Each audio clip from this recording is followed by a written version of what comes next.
Hello, मैं महेश जागीर एक बार फिर से आपका स्वागत करता हूँ प्रैक्टिस एंड रिवीजन क्लासेस में। आज हम एक्सरसाइज 1.1 को करेंगे, जो कि हमारा चैप्टर 1 नंबर सिस्टम की चलने जा रही है। पहला क्वेश्चन व्हाइट बोर्ड पे लिखा हुआ है, ध्यान से देखते हैं क्वेश्चन क्या कहना चाह रहा है, फिर इसका हम सॉल्यूशन करना शुरू करेंगे। देखिए, क्वेश्चन कह रहा है is zero a rational number. क्या जीरो एक परिमेय संख्या है? तो हम पिछले जो इंट्रोडक्शन मैंने बता रखे हैं, मैंने डिस्कस कर रखा है कि कौन कौन से रेशनल नंबर है, जिसमें अब ये कहना चाह रहा है कि क्या जीरो एक रेशनल नंबर है। तो हमें पता है कि हाँ, जीरो जो है वो क्या है, एक रेशनल नंबर है। ठीक है, तो अब हम आगे देखते हैं क्या कहना चाह रहा है। Can you right in the p upon q form?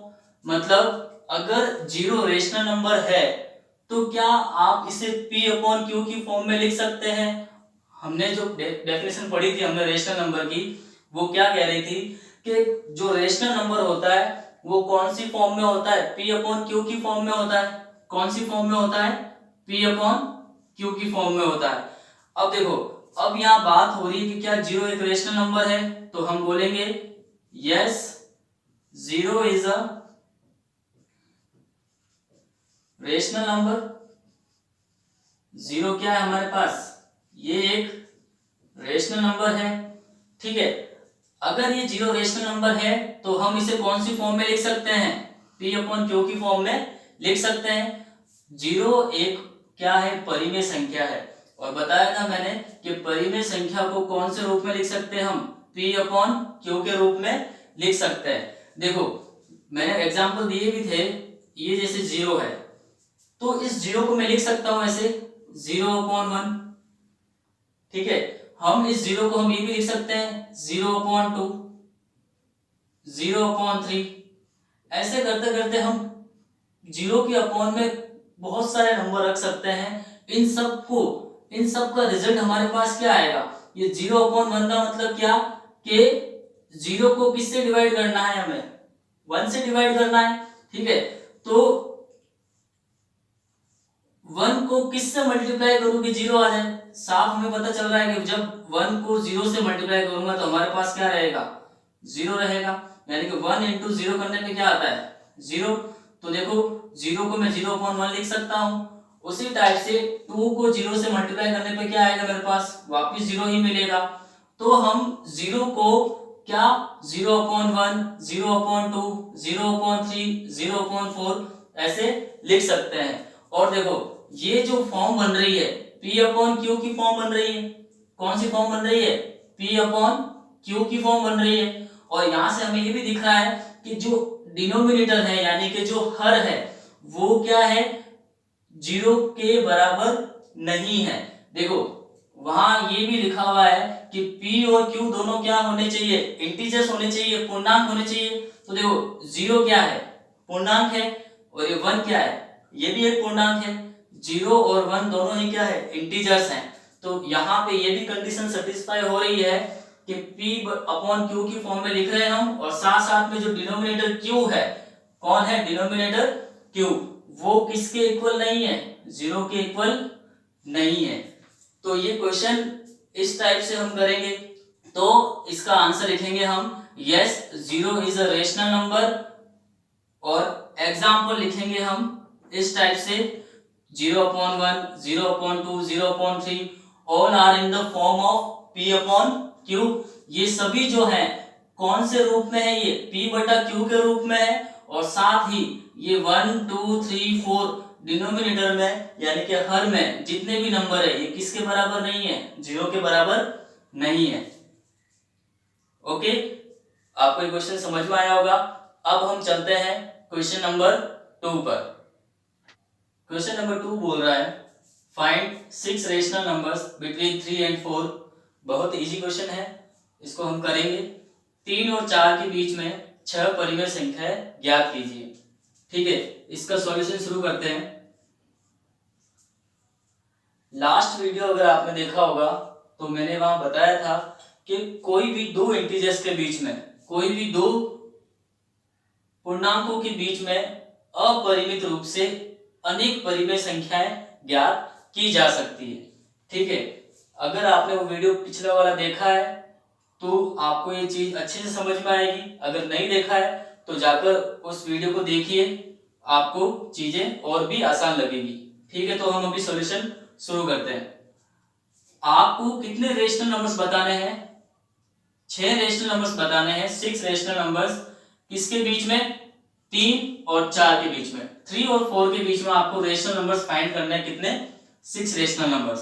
तो देखो मैंने बताया था जितने आपको रेशनल नंबर्स फाइंड करने हैं उसमें 1 ऐड करें आप। जैसे हमें यहाँ पे 6 रेशनल नंबर्स फाइंड करना है तो 6 + 1 यानी कि कितना? 7। अब इस 7 को एज अ डिनोमिनेटर आपको यूज में लेकर रेशनल नंबर्स फाइंड करनी है। कैसे? आपको 3 और 4 के बीच में रेशनल नंबर्स चाहिए। तो देखें 7 को एज अ डिनोमिनेटर एक हर के रूप में उपयोग में लेना है। तो आपको ये देखना है कि मैं 3 को और ऐसा कैसे लिख सकता हूं। देखें अगर मैंने डिनोमिनेटर को यूज लिया है 7, ठीक है, तो यहां न्यूमरेटर यानी कि अंश में मैं ऐसा कौन सा पूर्णांक रखूं, ऐसा कौन सा इंटीजर रखूं कि उस नंबर को अगर मैं 7 से डिवाइड करूं तो मेरे पास आंसर कितना आए? 3 आए। 3 मेरे पास आंसर आना चाहिए। तो देखो अगर मैंने यहाँ पे 21 रखा तो 21 को जब आप 7 से डिवाइड करते हो तो क्या आंसर आता है? 3। यानी कि मैं इस 3 को लिख सकता हूं 21/7। इस 3 को मैं 21/7 के रूप में लिख सकता हूं। अब इस 4 को, इस 4 को भी हमें क्या करना है? डिनोमिनेटर तो फिक्स हो गया 7। अब मैं यहाँ कौन सा ऐसा पूर्णांक पुट करूं? अगर मैं यहाँ 28 लिखता हूं तो देखिए 28/7 क्या आएगा? आंसर हमारे पास 4 आएगा। जब 28 को 7 से मैं भाग देता हूं तो मेरे पास क्या आंसर आएगा? 4 आएगा। यानी कि मैं इस 4 को 28/7 के रूप में लिख सकता हूं। अब हमारे पास काम हो गया इजी। अब देखो अब क्या करना है? 21, तो 21 से एक जस्ट बड़ा नंबर कौन? 22 और अपॉन में कौन? 7। उसी टाइप से 23/7, 24/7, 25/7, 26/7 और 27/7 और एंड में 28/7। यानी कि ये हमारे पास 3 और 4 के बीच में टोटल 6 रेशनल नंबर्स फाइंड हो चुके हैं। आपको अच्छे से समझ में आया होगा। ठीक है, अब हम चलते हैं अगले क्वेश्चन नंबर 3 पर। क्वेश्चन नंबर 3 जो है वो हमें ये कहना चाह रहा है find 5 rational numbers between 3/5 and 4/5। 3/5 व 4/5 के बीच 5 परिमेय संख्याएं आपको ज्ञात करनी है। यह क्वेश्चन भी लगभग सेम ही है क्वेश्चन नंबर 2 के, लेकिन थोड़ा सा कुछ अलग है इसमें। वो क्या अलग है उस चीज को आप देखिए और समझने की कोशिश कीजिए।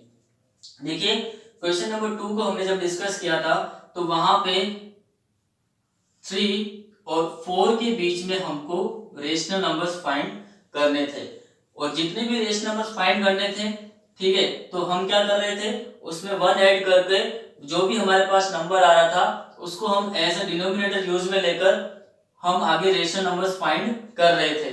लेकिन यहाँ देखिए आप 3 और 4 जो हैं वो इंटीजर्स हैं, ठीक है, होल नंबर्स हैं, होल नंबर की फॉर्म में दे रखे हैं। लेकिन यहाँ जो है इस क्वेश्चन में हमारे पास जो दो वैल्यू दे रखी है, जो दो नंबर्स दे रखे हैं वो है 3/5 और दूसरा है 4/5।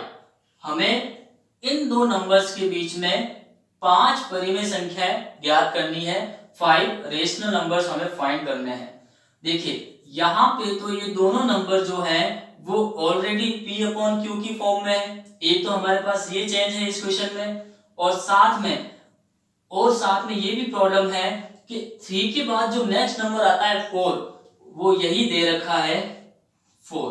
तो अब इनके बीच में जो है रेशनल नंबर्स कैसे फाइंड करते हैं, ध्यान से देखिएगा। देखो कॉन्सेप्ट वही रखना है, कॉन्सेप्ट से नहीं हिलना। हमें कितनी नंबर चाहिए, 5, हमें 5 रेशनल नंबर्स चाहिए।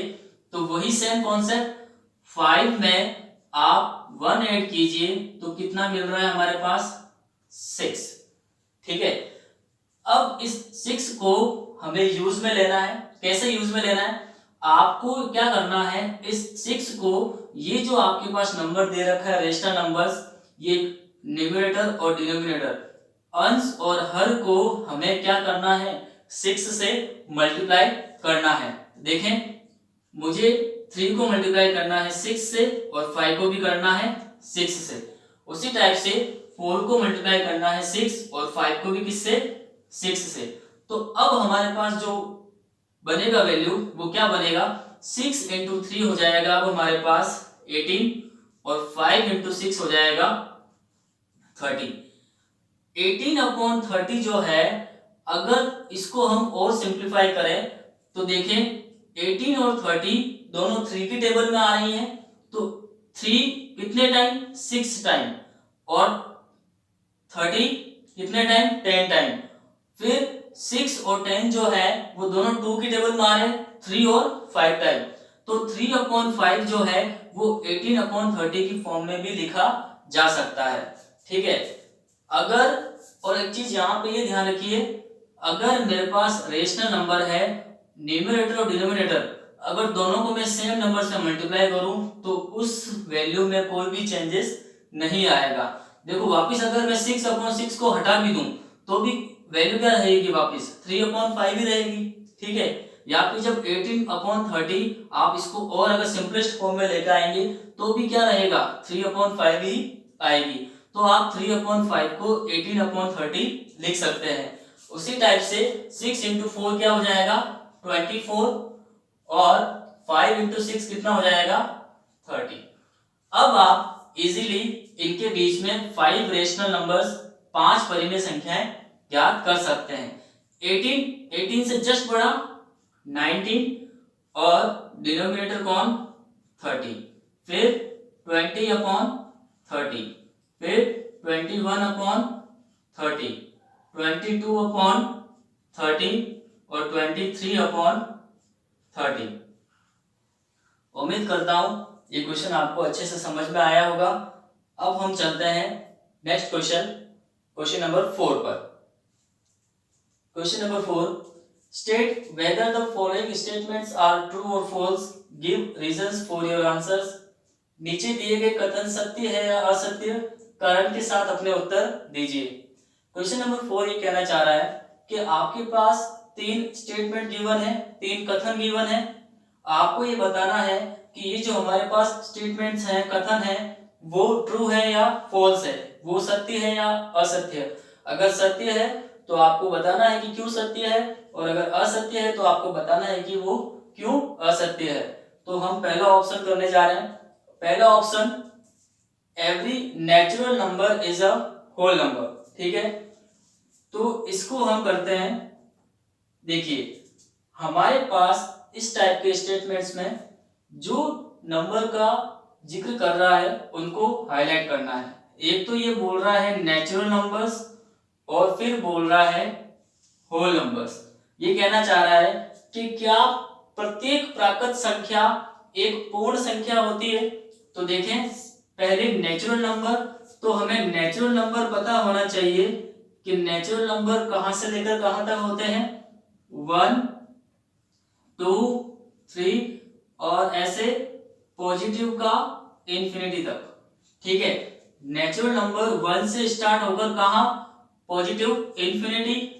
और होल नंबर्स, तो देखिए होल नंबर्स कहां से शुरू होते हैं, कहां से स्टार्ट होते हैं, 0 से, फिर 1, 2, 3 और फिर कहां तक, पॉजिटिव इंफिनिटी तक। अब वापिस आते हैं स्टेटमेंट के ऊपर। क्या प्रत्येक प्राकृत संख्या, every natural number is a whole number. देखिए नेचुरल नंबर शुरू हो रहा है 1 से कहां तक, इंफिनिटी तक, और होल नंबर कहां से शुरू हो रहा है, जीरो से लेकर इंफिनिटी तक। तो देखिए होल नंबर में अगर मैं यहां से देखूं वन से लेकर इंफिनिटी तक, तो ये जो वन से लेकर इंफिनिटी है, क्या मैं इनको नेचुरल नंबर कह सकता हूं? क्योंकि नेचुरल नंबर कहां से, वन से लेकर इंफिनिटी तक होते हैं। तो देखो सारे नेचुरल नंबर किस में आ रहे हैं, होल नंबर में। तो यहां मैं कह सकता हूं कि प्रत्येक प्राकृत संख्या क्या है, एक पूर्ण संख्या है। लेकिन प्रत्येक पूर्ण संख्या प्राकृत संख्या नहीं है। क्यों नहीं है? इस जीरो के कारण। क्या जीरो इस नेचुरल नंबर में आता है? क्या नेचुरल नंबर में जीरो नहीं आता, इसलिए प्रत्येक पूर्ण संख्या प्राकृत संख्या नहीं हो सकती। लेकिन प्रत्येक प्राकृत संख्या क्या होती है, पूर्ण संख्या होती है। यानी कि यहाँ पे सारे नेचुरल नंबर जो हैं वो किस में आ रहे हैं, होल नंबर में आ रहे हैं। तो हम ये कह सकते हैं yes every natural number is a whole number. तो हमारा क्या जाएगा answer, yes every natural number is a whole number. अब हमें क्या करना है, रीजन भी देना है। तो रीजन क्या देना है, रीजन यही कि नेचुरल नंबर ये और होल नंबर्स ये। तो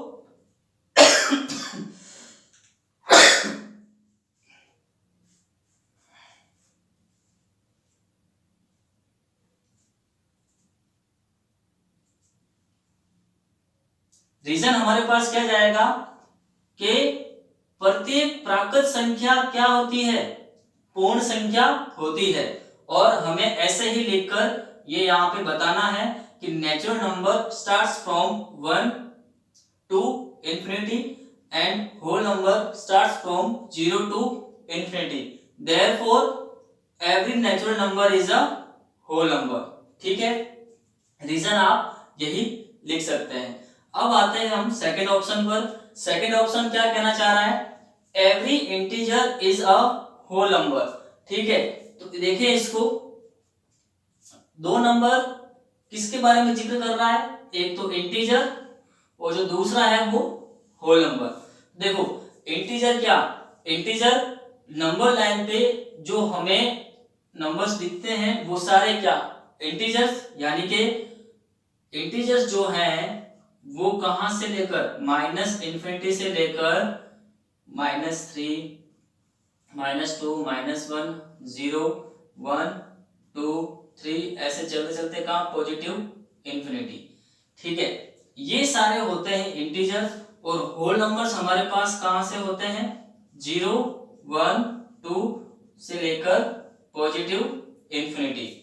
तो यहां सामने से ही पता चल रहा है कि जो इंटीजर्स हैं वो माइनस वाले नंबर भी है, पॉजिटिव वाले नंबर भी है। ठीक है, अब क्या यहां आपको ये दिख रहा है क्या, माइनस वाले नंबर होल नंबर नहीं होते। ठीक है, तो हम ये कहेंगे no every integer is not a whole number. ठीक है, तो इसका आंसर क्या जाएगा, नो। ठीक है, और क्यों नहीं जाएगा आपको ये बताना है। ठीक है, अब हम आते हैं ऑप्शन नंबर 3 पे।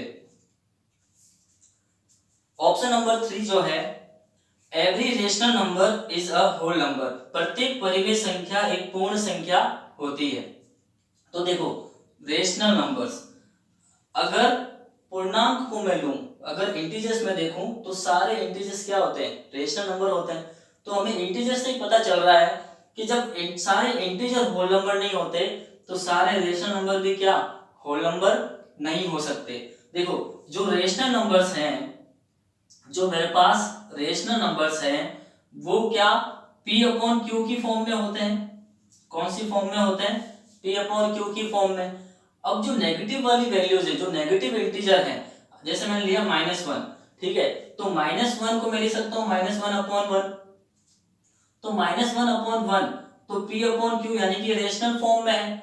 और जो होल नंबर्स हैं हमारे पास वो कहां से शुरू होते हैं, 0 से शुरू होकर कहां तक, पॉजिटिव इंफिनिटी तक। तो सामने से हमें पता चल रहा है कि हर एक रेशनल नंबर क्या होल नंबर नहीं हो सकता। तो यहां पे भी आंसर क्या जाएगा, नो।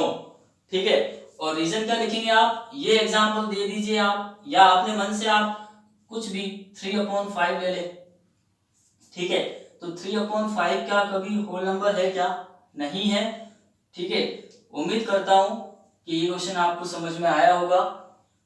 अगर आपको ये आज का वीडियो अगर पसंद आया है तो आप इस वीडियो को ज़्यादा से ज़्यादा शेयर करें, और अगर आप हमारे चैनल पर अगर पहली बार ये वीडियो देख रहे हैं तो चैनल को सब्सक्राइब करना ना भूलें।